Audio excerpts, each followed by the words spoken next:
Sifiso Mthembu n'était pas un homme comme les autres. Parti de rien, il avait bâti un véritable empire dans le transport urbain, à Johannesburg, avec une flotte impressionnante de taxibus qui sillonnaient la ville jour et nuit. Respecté, admiré, parfois envié, il avait 2 familles qu'il aimait à sa manière.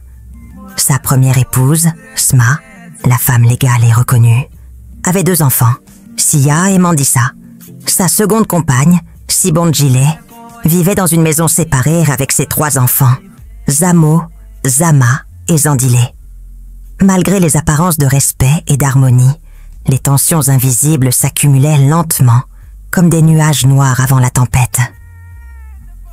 Quand Sifiso tomba gravement malade, une rumeur sinistre commença à circuler. Même tout l'or de ses taxis ne pourra pas lui sauver la vie. Son mal de la prostate, longtemps ignoré dans son orgueil d'homme fort, avait progressé silencieusement. À l'hôpital central de Johannesburg, malgré les médecins privés, les traitements coûteux et les chambres VIP, son état se détériorait jour après jour. Dans sa chambre, entre les murs blancs et froids, il murmura à son frère cadet, Thulani. « Frère, veille sur mes enfants, ne laisse pas l'argent détruire leur âme. » Thulani, les larmes aux yeux, acquiesça en silence. Le jour où Sifiso rendit l'âme, la nouvelle tomba comme un coup de tonnerre. Dans la maison de Sma, des hurlements éclatèrent, mêlant de vraies larmes et d'autres plus intéressées. Sibongile, quant à elle, s'effondra sur son canapé, tenant Zandile contre son cœur. « Mon Dieu! Pourquoi lui? Pourquoi maintenant? » Zrenia, sanglota-t-elle. La nouvelle se répandit comme une traînée de poudre. Baba Mthembu était mort. Le lendemain matin, au salon glacé de la maison de Sma, les enfants étaient réunis. Sia, le regard vide, murmura.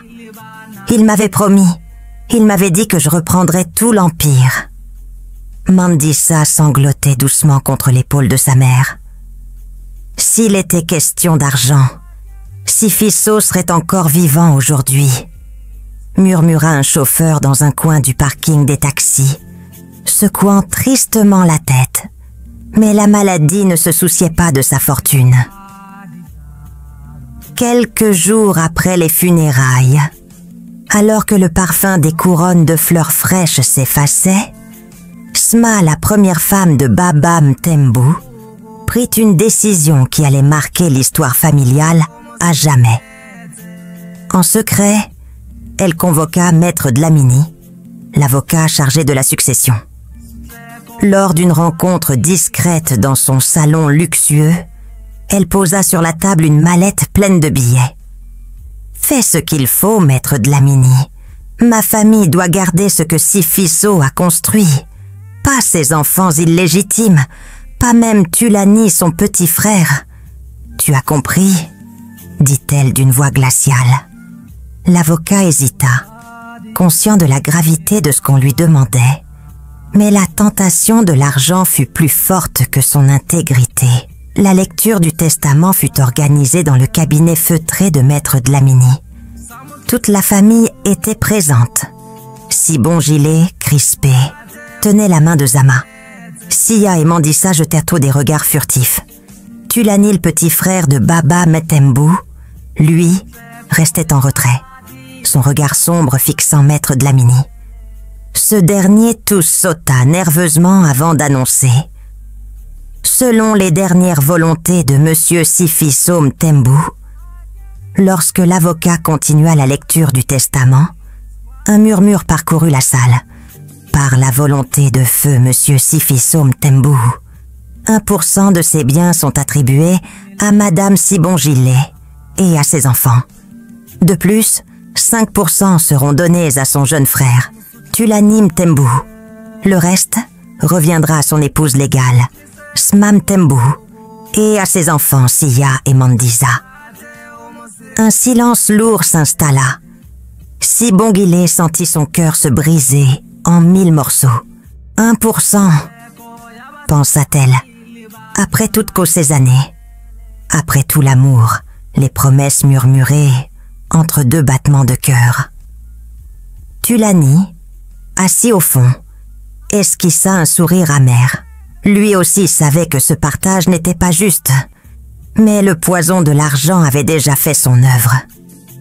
Sibonjilé baissa la tête, retenant ses larmes pour ne pas humilier ses enfants devant l'ennemi. Mandisa, elle, détourna les yeux, incapable de soutenir la scène. Même dans la victoire, tout cela avait un goût de cendre. Quelques jours plus tard, la cruauté frappa sans vergogne.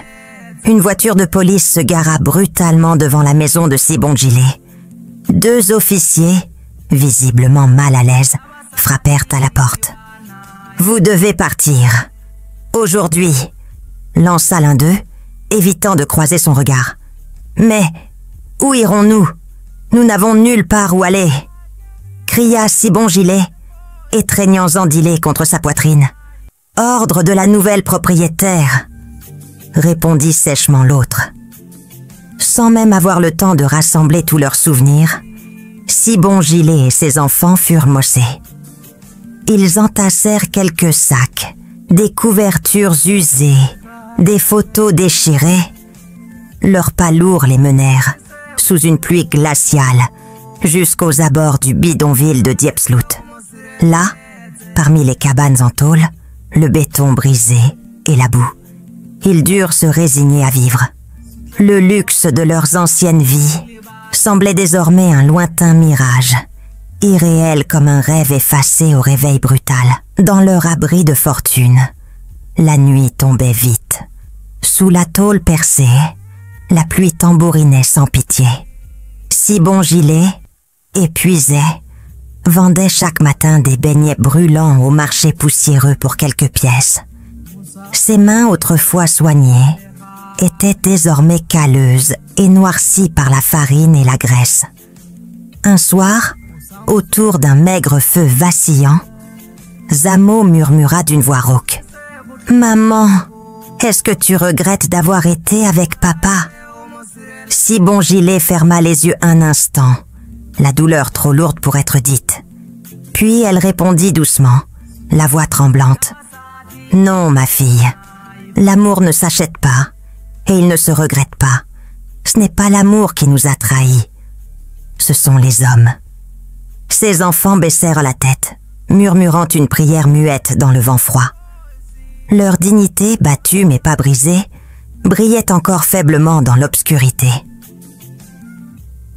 La vie au bidonville était un combat quotidien. Chaque matin, Sibonjilé priait pour trouver de quoi nourrir ses enfants. Chaque soir, elle racontait des histoires d'autrefois où leur père les berçait de promesses d'avenir. Le lendemain matin, le soleil peinait à traverser les nuages gris et la fraîcheur mordait la peau. Dans l'étroite cabane de tôle, l'odeur du bois brûlé, du linge humide et de la faim flottait dans l'air. Sibonjilé s'activait déjà, malaxant une pâte dure dans un vieux bol ébréché. Les enfants, entassés sous une couverture élimée, la regardaient en silence. Il n'y avait pas assez de nourriture pour tout le monde. Alors, ils avaient instauré une règle cruelle. Chacun mangerait à son tour. Ce matin-là, c'était au tour de Zandilé de recevoir un petit beignet chaud, pendant que Zamo et Zama buvaient de l'eau pour tromper leur estomac vide.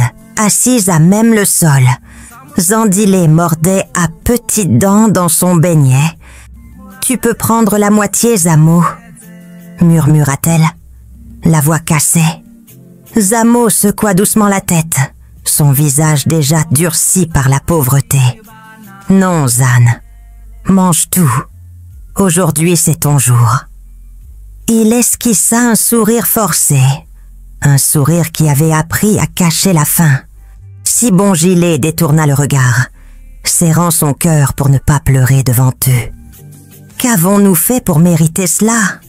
se demanda-t-elle, le visage ravagé par une tristesse insondable. Quand la nuit tombait, le toit en tôle devenait un tambour assourdissant sous la pluie. Zama, la plus impulsive, murmura à voix basse. « Maman, pourquoi ne pas aller réclamer notre part? Pourquoi laisser Mandisa et Sia vivre dans le luxe pendant qu'on crève ici ?» La question fendit l'âme de Sibonjilé. Elle posa une main sur la tête de « Brûle plus vite que la justice. Et la justice, elle prend du temps, mais elle ne meurt jamais. » Le lendemain, alors que Sibonjilé revenait du marché, les mains vides faute de vente, elle trouva ses enfants assis sous la pluie, le regard perdu. « On veut partir d'ici, maman, » dit Zama d'une voix décidée. « On veut changer notre vie, » ajouta Zamoke Sibonjilé, le visage ruisselant d'eau et de larmes invisibles, s'agenouilla devant eux. « Alors vous devez être plus fort que moi, plus fort que votre père. Vous devez étudier, apprendre, pas pour la vengeance, mais pour votre futur, pour que plus jamais personne ne vous traite comme des mendiants. » Les jours suivants furent encore plus durs. Les beignets se vendaient mal, la pluie abîmait leurs toits, et le froid pénétrait jusqu'aux os. Certains soirs, Sibonjilé n'avait même pas de quoi acheter de la farine. Les enfants se serraient alors autour du maigre feu, écoutant leur mère leur raconter des histoires du temps jadis. « Votre père, quand il est arrivé à Johannesburg, il n'avait même pas une paire de chaussures. Mais il avait la foi. C'est cette foi qui l'a élevé. Et c'est cette même foi qui vous relèvera aussi. » Il l'écoutait, les yeux brillants d'une lumière têtue. Une lumière que ni la faim, ni l'humiliation ne pourraient éteindre. Un soir d'orage, alors que le tonnerre grondait, Zama se leva brusquement. « Je jure sur la tombe de papa que je sortirai d'ici. Je nous sortirai tous d'ici. Un jour, Mandisa, Sia et leur maman regretteront de nous avoir traités comme des chiens. » Zamo et Zandilé hochèrent la tête en silence. Sibonjilé s'approcha lentement, ses jambes vacillantes, et prit la tête de sa fille entre ses mains rugueuses. « Promets-moi seulement, » souffla-t-elle, « que tu ne vendras jamais ton âme pour réussir.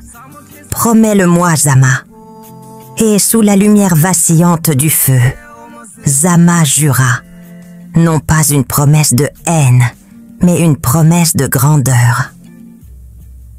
Les saisons passaient, rythmées par la faim, la pluie et les maigres espoirs. Dans cette misère, chaque petite victoire, un sac de farine donné par un voisin, une vente exceptionnelle de beignets, était une fête silencieuse. Sibonjilé, bien qu'épuisée, gardait la tête haute. Jamais elle ne montra à ses enfants combien la honte la dévorait intérieurement. « Je suis leur mur », se disait-elle, leur dernière protection contre l'effondrement complet. Et chaque jour, dans le regard de ses enfants, elle lisait la promesse d'un avenir que ni Sma, ni Sia, ni aucun faux testament ne pourrait leur voler. 5 longues années passèrent. À force de patience et de sacrifice, une petite lueur d'espoir s'était rallumée dans la vie brisée de Sibonjilé et de ses enfants. Grâce à des aides de bienfaiteurs anonymes et aux efforts acharnés de leurs voisins du bidonville, les 3 filles, Zandilé, Zama et Zamo, purent reprendre le chemin de l'école. Le matin, malgré la faim, elles enfilaient des uniformes délavés et marchaient pieds nus, déterminées à construire un futur différent. Mais l'épreuve n'avait pas dit son dernier mot. À force de se lever chaque matin avant l'aube pour préparer ses beignets, à force d'inhaler la poussière du marché, le charbon du brasier, et de supporter les violentes alternances du froid de l'aube et de la chaleur du feu, le corps de Sibonjilé s'effondra lentement. Un matin, alors que les enfants rentrèrent de l'école, ils la trouvèrent affalée contre le mur de tôle, les yeux mi-clos, le visage couvert de sueur froide. Maman! Maman! Cria Zandilé en se précipitant vers elle. Zamo arriva en courant, s'agenouillant auprès d'elle, sa voix tremblante. Maman, réponds-nous s'il te plaît. Sibon-Gilé ouvrit faiblement les yeux et d'une voix rauque chuchota. Je suis juste un peu fatiguée. Je vais me reposer. Mais dans son regard, les enfants lurent la vérité. Leur pilier était en train de s'écrouler. La nuit qui suivit fut un calvaire. Allongé sur le vieux matelas posé à même le sol, Sibon-Gilé grelottait de fièvre. Les enfants se relayaient à son chevet, essuyant son front brûlant avec de vieux morceaux de tissu trempés dans l'eau. « On doit l'emmener à l'hôpital », dit Zamo, la gorge serrée. « Avec quoi ? On n'a même pas assez pour acheter du pain », répondit Zama en retenant ses larmes. Autour d'eux, les tôles tremblaient sous le vent hurlant. Il n'y avait pas d'issue facile, pas de sauveur inattendu. Juste leur amour inconditionnel pour une mère qui s'était usée jusqu'à la corde pour les sauver. Dans le silence oppressant, Zandilé murmura une prière. « Seigneur, ne nous la prends pas. Pas elle. Elle est tout ce qu'on a. » Le lendemain, malgré son état critique, Sibon-Gilé tenta de se lever pour préparer ses beignets. Son corps tremblait comme une feuille sous la brise. « Maman, arrête, s'il te plaît !» sanglota Zandilé en s'accrochant à sa robe déchirée. Sibon-Gilé s'effondra doucement sur le sol, incapable de tenir debout. Les larmes ruisselèrent sur ses joues ridées. Elle comprit alors, dans un éclair douloureux, qu'elle ne pourrait plus se battre seule. Son souffle était faible, mais son amour, lui, emplissait toute la petite cabane de lumière. Ce soir-là, pendant que Sibon-Gilé dormait d'un sommeil agité, Zamo prit une décision. Le feu du brasier se reflétait dans ses yeux pleins de détermination. « Je ne laisserai pas maman mourir comme ça », dit-il d'une voix rauque à ses sœurs. « Comment, Zamo? On n'a rien » pleura Zama. « Alors je trouverai un moyen. Je ferai tout ce qu'il faut. » Toute la nuit, la petite cabane de tôle résonna des quintes de toux déchirantes de Sibon-Gilé. Chaque accès de toux faisait vibrer ses maigres côtes et secouait son corps si fragile qu'il semblait prêt à se briser. Puis, dans un sursaut de courage, Zama, la grande fille de 20 ans, se leva d'un bond. « Je ne peux pas la regarder mourir !»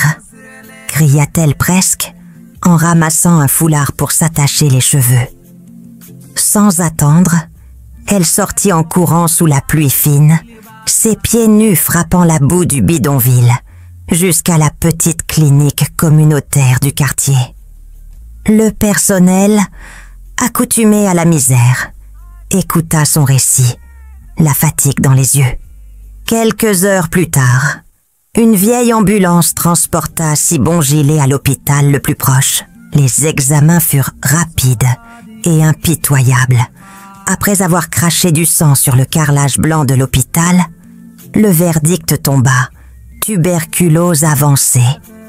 Un mot qui résonna dans la tête de Zama comme un coup de tonnerre. « Votre mère est très faible », expliqua l'infirmière d'une voix compatissante. « Elle devra suivre un traitement lourd, beaucoup de repos, une bonne alimentation et surtout des médicaments, tous les jours, sans interruption. » Zama hocha la tête mécaniquement, tandis qu'en elle, un abîme s'ouvrait.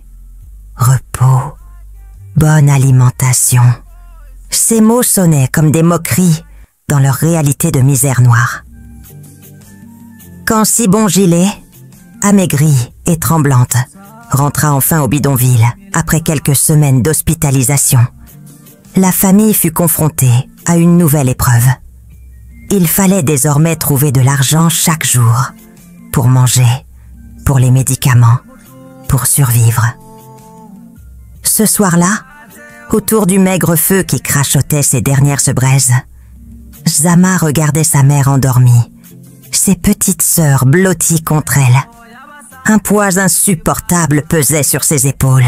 « Je dois trouver une solution », chuchota-t-elle, plus à elle-même qu'aux autres. Zamo, qui voyait la tourmente dans ses yeux, lui prit doucement la main. « Zama, on peut encore vendre des beignets ou chercher des petits boulots. » Mais Zama secoua lentement la tête.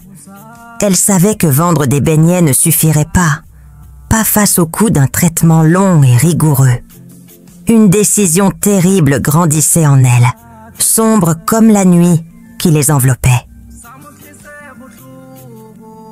Au matin, Zama sortit seule du bidonville, laissant derrière elle les regards endormis de sa famille. Elle marcha longtemps, franchissant des quartiers plus riches, où les maisons étaient entourées de hauts murs et de chiens de garde. Dans une rue animée près du centre-ville, elle trouva ce qu'elle cherchait. Un groupe de filles, maquillées malgré le froid, qui racolaient les voitures en quête de clients. Zama s'approcha timidement. Une femme plus âgée, portant des bottes usées et un manteau rouge criard, la dévisagea sans ménagement. « Tes nouvelles ?» demanda-t-elle d'une voix rauque.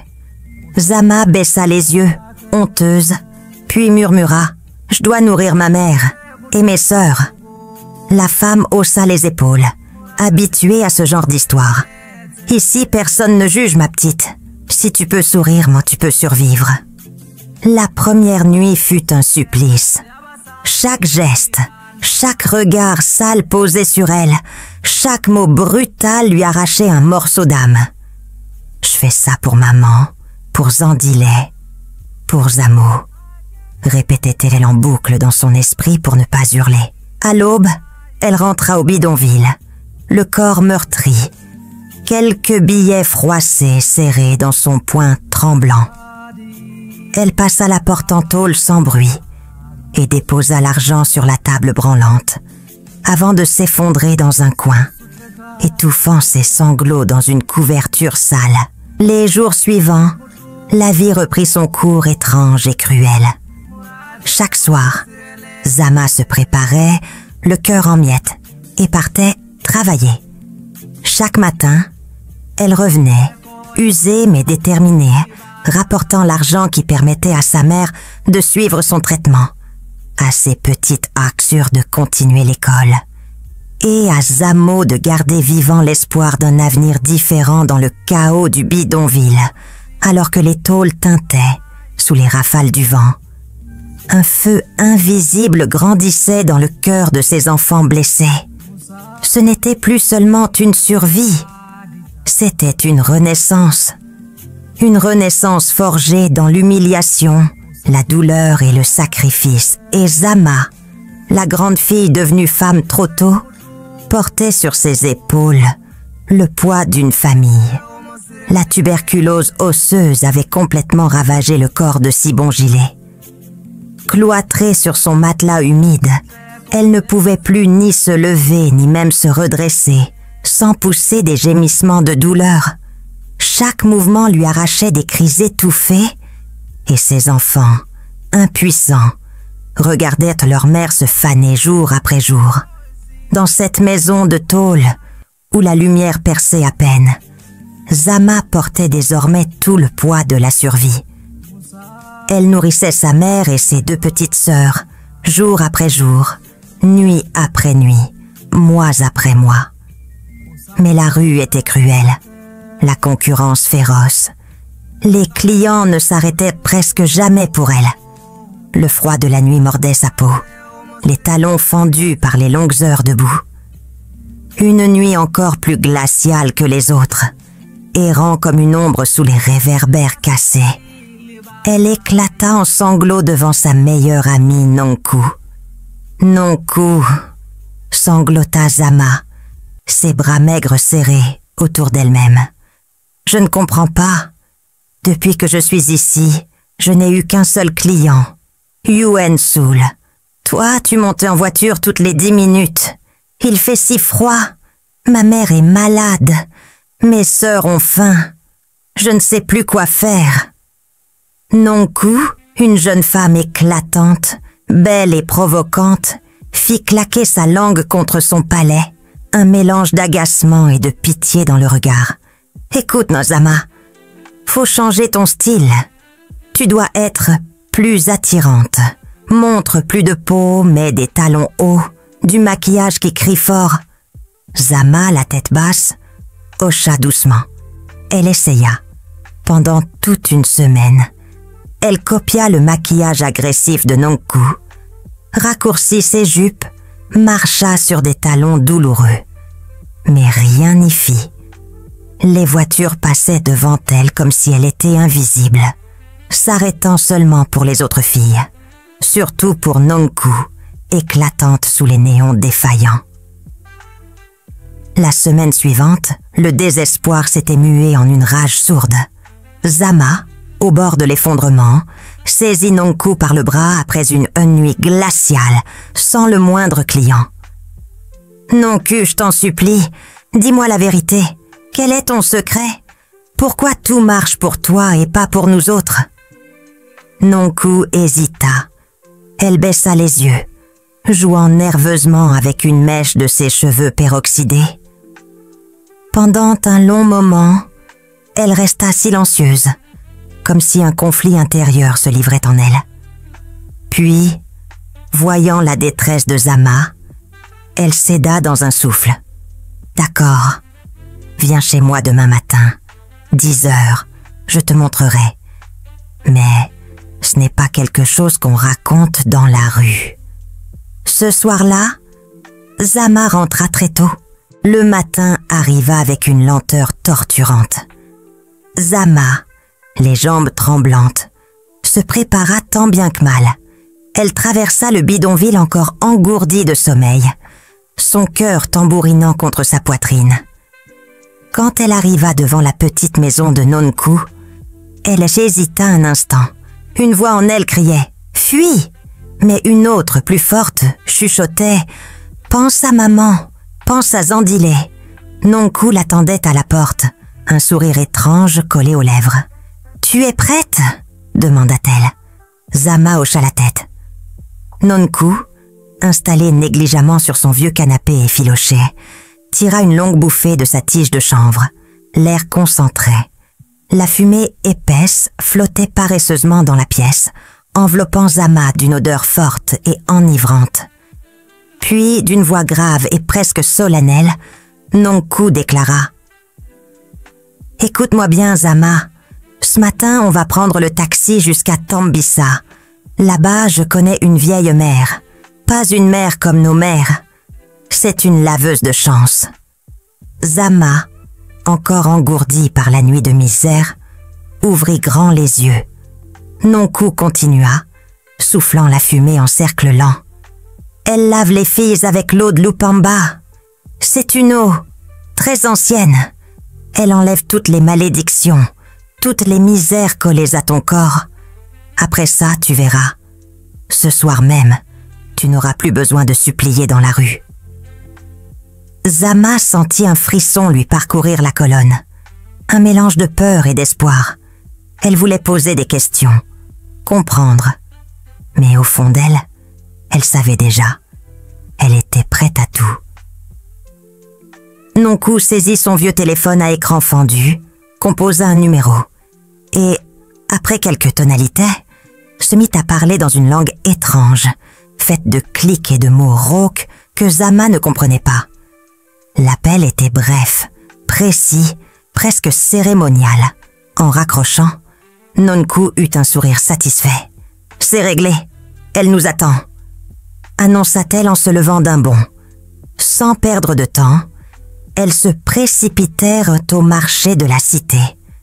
Sous un ciel lourd et sans couleur, elles parcoururent les allées poussiéreuses, Nonkou guidant Zama avec détermination. Elles achetèrent un savon grisâtre, enveloppé dans du papier journal, quelques feuilles séchées à l'odeur âcre, et plusieurs fioles de parfums aux noms inconnus, que seul Nonkou semblait savoir choisir. Zama, silencieuse, regardait tout cela avec un malaise grandissant. Le taxi-bus était bondé de monde. Une musique assourdissante de kwaito explosait des haut-parleurs abîmés. Et les passagers dansaient presque sur leurs sièges, malgré les chaos de la route défoncée. Zama, serrée contre Nonkou, gardait la tête baissée. Son cœur battait si fort qu'elle entendait à peine la musique. Après 30 minutes de route à travers les faubourgs poussiéreux, elles descendirent devant un amas de cabanes de fortune. L'air sentait le feu de bois, la poussière brûlée et quelque chose d'indéfinissable, comme une odeur ancienne de choses cachées. Nonkou, familière des lieux, avançait vite, sans se retourner. Elles serpentèrent entre les cabanes, enjambant des flaques d'eau stagnantes et des déchets. Devant l'avant-dernière cabane, une petite construction branlante faite de tôle rouillée. Elles s'arrêtèrent. La vieille mère Lupamba les attendait, assise sur un tabouret de pierre, ses yeux perçants comme 2 couteaux dans la pénombre. Sans dire un mot, la vieille mère tendit la main, réclamant le sachet noir que Nonkou portait. Avec une efficacité presque rituelle, elle disparut derrière sa cabane. Zama, le souffle court, entendait le bruit d'objets jetés dans un grand récipient métallique, le froissement d'herbes sèches, le clapotement d'un liquide. Une étrange odeur envahit l'air, piquante, presque métallique. Puis, Lupamba réapparut. Dans ses mains, elle tenait un grand seau contenant un liquide noirâtre, épais, dont émanait une chaleur étrange. Et dans le mélange, Zama aperçut quelque chose de pire. Un os humain, jauni, poli par le temps, qu'elle broyait doucement dans la concoction. Son estomac se noua, mais elle n'osa pas bouger. La vieille emmerde planta son regard dans celui de Zama et parla d'une voix qui semblait venir d'un autre monde. « Ôte tes vêtements. Tu es prête à recevoir ce que tu as demandé, sans parler. » Tremblante, le visage inondé de larmes silencieuses, Zama obéit. Nonkou, derrière elle, baissait elle aussi la tête, comme pour se protéger du regard des esprits invisibles. Lupamba trempa ses mains dans le mélange noir et en enduisit le corps nu de Zama, récitant à voix basse une série d'incantations gutturales dans une langue que la jeune fille ne comprenait pas. La vieille femme frotta chaque centimètre de sa peau, sans aucune douceur, sans aucune pudeur, comme si elle effaçait quelque chose d'ancien et de sale. L'os humain, fragmenté en poudre fine, fut frotté sous ses bras avec cette eau noirâtre, entre ses cuisses, derrière ses genoux. Des endroits où, disait-on, l'âme pouvait fuir. Après de longues minutes d'humiliation et de douleur, Lupamba fit asseoir Zama sur un morceau de tissu grossier. « Va, enfant de Lupamba, le chemin est ouvert pour toi maintenant. Ce soir, tu ne seras plus ignoré. » Zama releva la tête, espérant entendre des mots de bénédiction, un espoir, un futur meilleur. Mais au lieu de cela, la vieille homme poursuivit, sa voix s'assombrissant. « Sache que désormais tu attireras les hommes. Les riches viendront, les puissants te chercheront. Mais écoute bien, enfant, ceux qui goûteront à ton corps ne vivront pas plus de 3 ans. 3 ans, et la mort les prendra. » Zama sentit son sang se glacer. Sa gorge se serra sous le poids de cette malédiction déguisée en bénédiction. C'est ainsi que les esprits te nourriront. Chaque homme qui tombera, chaque âme qui s'éteindra, ajoutera à ton éclat. Plus ils mourront, plus ta beauté, ta fortune, ta vie seront assurées. Zama marchait lentement, la tête vide, son cœur en ruine. À ses côtés, Nonkou avançait sans rien dire, les épaules basses, comme si elle savait qu'aucun mot ne pouvait apaiser ce qui venait de se passer. Cette nuit-là, À peine rentrée du rituel, Zama retourna dans les rues, qu'elle connaissait si bien. Mais cette fois, tout avait changé. À peine s'était-elle installée sous le vieux réverbère que des voitures luxueuses commencèrent à s'arrêter. BMW, Mercedes, même un Range Rover brillant comme un diamant sous les lumières de la ville. Les hommes descendaient, bien habillés, les montres en or scintillant à leurs poignets, l'air sûr d'eux mais mystérieusement attirés comme des papillons vers une flamme. Zama, tremblante d'abord, les vit s'approcher avec une admiration silencieuse, une urgence étrange dans les yeux. Tout au fond d'elle, elle savait que ce n'était pas normal, que ce n'était pas simplement sa beauté. Les esprits sont déjà à l'œuvre, se dit-elle, glacée de l'intérieur. Et tandis que les nuits suivantes se remplissaient de luxe, d'argent facile et de sourires vides, le prix de ce pacte invisible se préparait déjà dans l'ombre. 2 jours plus tard, alors que Zama comptait quelques billets dans la cabane pour acheter des médicaments, un cri déchirant brisa le silence. C'était Zandilé, la petite, courant vers elle en larmes. « Maman, maman ne bouge plus !» Zama accourut et trouva Sibongilé, le visage paisible mais glacé, les yeux clos pour l'éternité. Le chagrin l'étrangla, la jeta au sol à genoux, le cœur hurlant sans bruit. La tuberculose, la misère, le froid, tout avait eu raison d'elle. Le jour des funérailles, malgré la douleur, Zama put organiser une cérémonie digne grâce à l'argent fraîchement gagné. Les prostituées du quartier vinrent la soutenir, formant autour d'elle une barrière humaine, faite de femmes marquées par la vie, mais pleines de compassion. Sous le soleil brûlant, vêtues de noir, elles pleuraient toutes ensemble, pas seulement pour Sibongilé, mais pour toutes les mères oubliées dans les ruelles de la survie.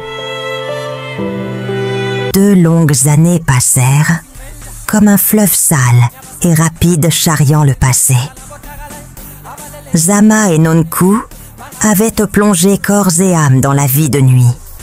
Boîte de nuit étincelante, hôtel 5 étoiles, chambres discrètes payées au comptant. Elles étaient devenues des fantômes somptueux, apparaissant et disparaissant sous les néons des rues de Johannesburg.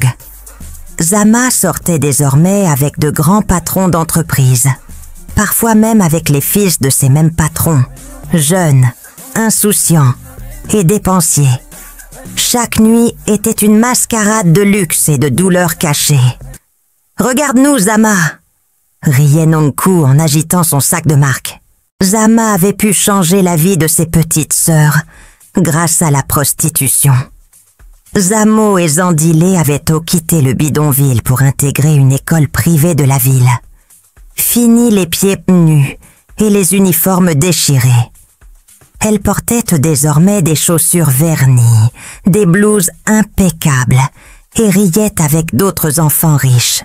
Un jour, en rentrant de l'école, Zandilé, les yeux brillants, lança à sa grande sœur « Grande sœur, tu es la meilleure. Grâce à toi, je veux devenir avocate pour défendre les pauvres. » Zama sentit son cœur se serrer. Elle caressa les cheveux de sa cadette, dissimulant ses larmes derrière un rire doux. « Si seulement tu savais à quel prix je t'offre ce rêve, petite étoile !» pensa-t-elle avec amertume. Le changement fut si radical qu'elles avaient même quitté le bidonville. Elle vivait désormais dans un appartement modeste mais propre, situé en plein cœur de Johannesburg, non loin des grandes avenues. Les murs étaient encore nus, mais ils respiraient la sécurité, la dignité retrouvée. Assises un soir autour de leur première vraie table à manger, Zamo déclara, pleine d'admiration. « Grande sœur, quand je serai grande, je t'achèterai une maison plus grande que celle-là. » Promis ! Marque Zama. Sourit doucement, coupant son morceau de pain rassis. « Ce n'est pas la grandeur de la maison qui compte, ma petite. C'est la grandeur de ceux qui y vivent. Dans son cœur, pourtant, un combat silencieux faisait rage.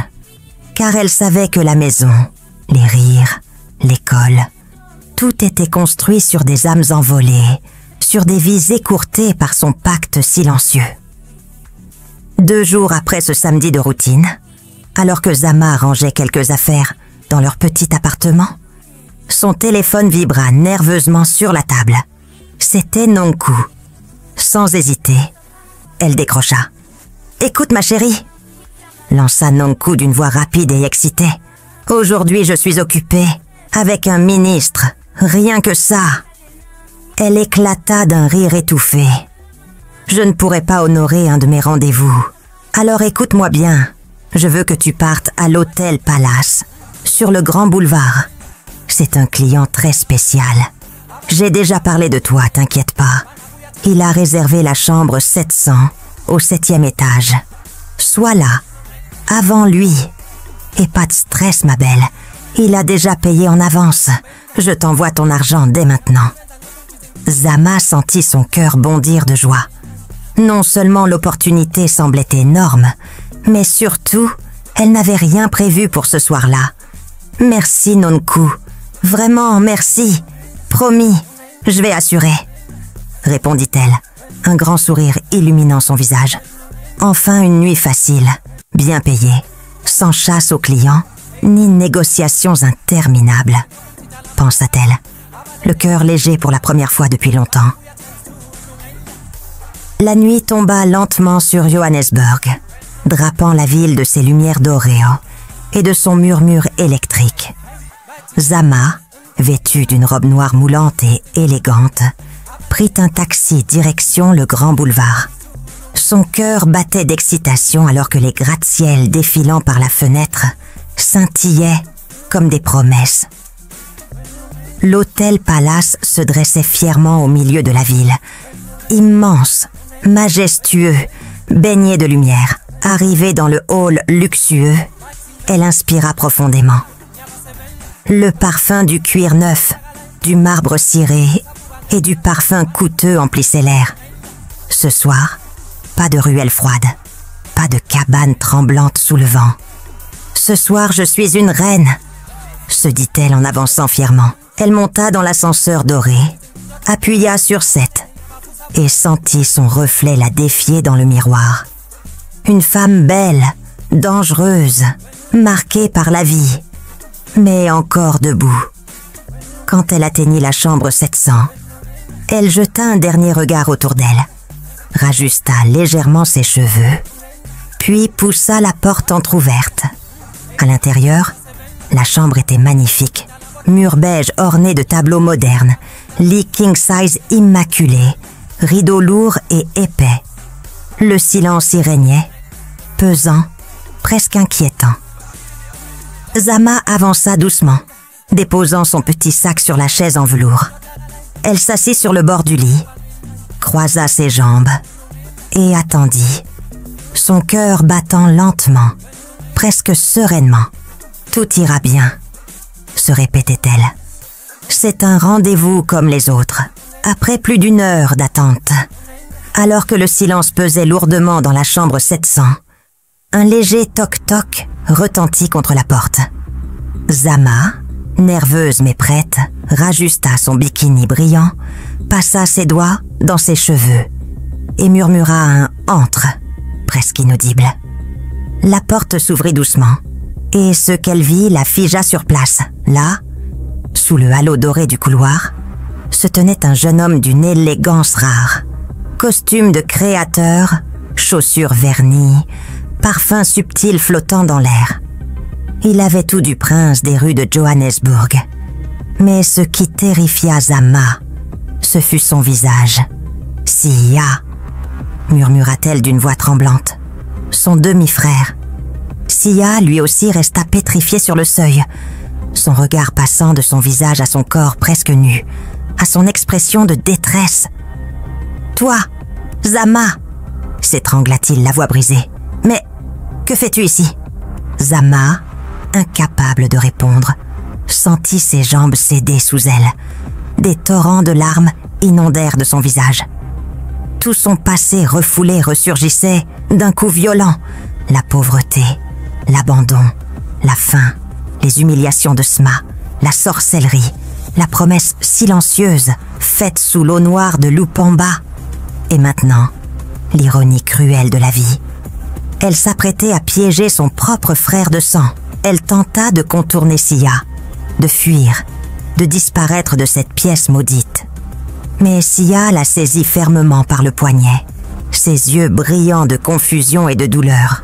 « Non, Zama, ne pars pas, dis-moi, pourquoi? Comment as-tu pu tomber si bas ?» Le poids de la honte était insupportable. Chaque mot de Sia frappait Zama comme une gifle. « Tu ne peux pas comprendre, Sia !» sanglota-t-elle. « Tu ne sais pas ce qu'ils m'ont fait, ce que votre mère nous a fait. » Un silence de mort tomba sur la chambre. Sia, haletant, lâcha enfin son poignet. Il recula de quelques pas, comme frappé par une révélation douloureuse. « Zama ?» demanda-t-il d'une voix étranglée. Elle leva ses yeux embués vers lui, puis, d'une voix cassée, brisée, raconta tout. La misère après la mort de leur père Sifiso, l'expulsion de leur maison, la faim, la maladie et la mort de leur mère Sibon-Gilet. Sia chancela comme si un coup invisible l'avait frappé. Et moi j'étais venu pour... Il ne termina pas sa phrase, submergé par une vague d'horreur et de dégoût envers lui-même, envers Nonkou, envers ce monde pourri qui les avait déchirés. Zama, toujours agenouillé, le visage ravagé par les larmes, leva ses yeux suppliants vers Sia. La question qu'elle avait gardée au fond de son cœur, la peur viscérale qui rongeait son ventre depuis qu'elle avait compris l'implication de Nonkou, jaillit sans qu'elle puisse la retenir. « Sia, est-ce que tu as couché avec Nonkou ?»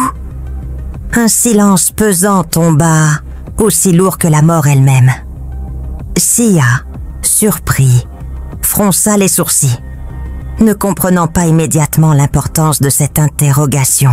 « Pourquoi tu me demandes ça ?» répondit-il sur la défensive, son regard fuyant. Elle inspira profondément, puis lâcha la vérité, d'une voix qui n'était plus qu'un murmure. « Parce que Nonkou a fait le même pacte que moi. Ce sont les mêmes esprits de Lupamba. Tout ce qu'elle fait, je l'ai fait aussi. Tout homme qui couche avec nous, après 3 ans, il est condamné à mourir. » Elle murmura la voix presque inaudible. « Et la mort ?» La pièce sembla tourner autour de Sia. Il vacilla légèrement, comme si le sol sous ses pieds venait de s'effondrer. Le souffle court, Sia recula d'un pas, le visage blême, ses yeux fixant Zama. Il porta instinctivement la main à son cœur, comme pour s'assurer que la vie battait encore dans sa poitrine. Nonkou, elle m'avait dragué, oui, et j'ai cédé, une nuit. Il y a 1 an que je la visite de temps en temps. Balbutia-t-il la voix éteinte. Zama éclata en sanglots plus violents encore, battant le sol de ses poings. Alors il reste 2 ans, Sia. 2 ans avant que les esprits ne viennent te chercher. Cria-t-elle déchirée. La réalité s'abattit sur eux avec la brutalité d'une tempête. Dans cet hôtel luxueux, dans cette chambre dorée qui avait été témoin de tant de rendez-vous. 2 âmes blessées comprirent qu'elles étaient désormais liées par une malédiction plus puissante, plus profonde que la honte. Une course contre le temps, contre la mort elle-même. Le lendemain matin, après une nuit d'angoisse sans sommeil, Sia et Zama se retrouvèrent au petit déjeuner d'un modeste café, loin de l'hôtel, loin des regards. Les 2 demi-frères avaient les traits attirés, les yeux cernés par la peur. Autour d'eux, la ville battait son rythme habituel, voitures, klaxons, cris de vendeurs ambulants. Mais pour eux, tout semblait étouffé, irréel, comme un monde dont ils étaient déjà exclus. Sia serra sa tasse de café entre ses mains tremblantes, puis fixa sa sœur d'un regard chargé de détermination. « On ne peut pas continuer comme ça, Zama. On ne peut pas attendre 2 ans en silence. Attendre la mort comme des moutons. » Zama hocha lentement la tête, la gorge nouée. « Mais comment, Sia? Comment briser ce que Lupamba a lié ?» Un silence pesant suivit. Puis Sia planta son regard brûlant dans le sien. Il n'y a qu'une solution. Dieu. Il est le seul à pouvoir défaire ce que l'homme et les esprits ont scellé. On doit aller chercher un pasteur. Un vrai. Pas ces vendeurs de miracles, non. Un serviteur du Dieu vivant. Lorsqu'ils sortirent de l'hôtel ce jour-là, l'air était lourd, mais quelque chose semblait avoir changé entre Sia et Zama. Une alliance silencieuse, plus forte que tout. Installé dans la luxueuse voiture noire de Sia, il jeta un regard tendre à sa demi-sœur, son sourire teinté de nostalgie. « Tu sais, Zama, » dit-il doucement en manœuvrant sur l'avenue, « maman Sibongilet est mariée à un pasteur, depuis 5 ans déjà. » Zama sursauta, les yeux écarquillés. « Quoi? Maman est en vie? Mariée ?» Sia hocha lentement la tête. « Oui, elle vous a cherché pendant longtemps. Elle ne savait pas où vous étiez parti après la mort de papa Sifiso. Mais moi, je n'aimais pas prier avec eux là-bas. Aujourd'hui, je sais que c'est le moment. Il faut qu'on y aille. Tu verras. Maman n'a jamais cessé de vous aimer. » Arrivé à l'église, Zama sentit son cœur s'emballer violemment. C'était une immense salle, capable d'accueillir plus de 1000 personnes. Les chants de louanges résonnaient dans l'air, emplissant l'espace d'une énergie presque tangible. Lorsqu'ils franchirent les grandes portes vitrées, les membres du protocole, reconnaissant Sia comme l'enfant du pasteur, les escortèrent directement au premier rang. Zama, mal à l'aise, baissait les yeux, consciente de son passé, de ses erreurs, de ses cicatrices invisibles. Mais alors que le culte battait son plein et que l'onction remplissait la salle, Mama Sma, debout derrière la chaire, les aperçut. Ses yeux s'agrandirent, ses mains tremblèrent, et soudain, dans un cri déchirant, elle interrompit sa prédication. « Ma fille! Ma fille! Pardonne-moi! Pardonne-moi, Zama !» La grande assemblée se figea, choquée, bouleversée. Les larmes ruisselaient déjà sur le visage de Mama Sma qui, sous les regards des fidèles, descendit précipitamment de la chaire pour courir vers sa fille perdue. Devant toute la communauté, Mama Sma, tremblante d'émotion, s'agenouilla devant Zama. « J'ai mal agi. J'ai laissé la cupidité, la haine et l'amour de argent m'aveugler. » Sanglota-t-elle. Le pasteur, son mari, la rejoignit, et devant toute l'assemblée bouleversée, ils prièrent tous ensemble. La salle s'emplissait de pleurs, d'intercessions puissantes. Les fidèles tendèrent les mains vers eux. Certains sanglotaient. C'était un moment de réconciliation sacrée, une délivrance publique, non seulement pour Zama, mais pour toute une lignée familiale brisée par les malédictions et les non-dits. Un combat spirituel silencieux se livrait, mais l'amour et la vérité étaient en train de triompher. Après le culte, Sia raconta toute l'histoire au pasteur et à Mama Sma, la souffrance, la mort de maman Sinongilé, la prostitution, les pactes occultes avec Mama Lupamba, la malédiction des 3 ans. Les pasteurs pleurèrent avec eux, prièrent de longues heures, jusqu'à ce que la paix de Dieu, douce et chaude comme un manteau de lumière, descende sur eux. Zama, délivrée et réconciliée avec elle-même et sa famille, abandonna définitivement la prostitution. Elle retourna à l'école, reprenant sa vie en main avec détermination. Ils furent une belle tombe pour maman Sibongile. Les années passèrent, et par la grâce de Dieu, elle devint la directrice de la grande société de taxibus que leur père, Papa Sifiso, leur avait légué et ses sœurs évoluent près de leur maman Sma à l'église. Son nom, autrefois murmuré dans les ruelles sombres, était désormais prononcé avec respect et admiration. Zamam Tembu, l'enfant oublié du bidonville, était devenue une reine debout sur les ruines de son passé. Voilà, l'histoire d'aujourd'hui touche à sa fin. Si tu n'es pas encore abonné à cette chaîne, c'est le bon moment pour le faire. Clique sur s'abonner, active la cloche pour recevoir toutes mes prochaines histoires dès qu'elles sortent. Tu ne voudras pas manquer la suite. Et à vous, mes abonnés fidèles, merci infiniment. Votre écoute, vos commentaires, vos partages, tout ça compte énormément pour moi.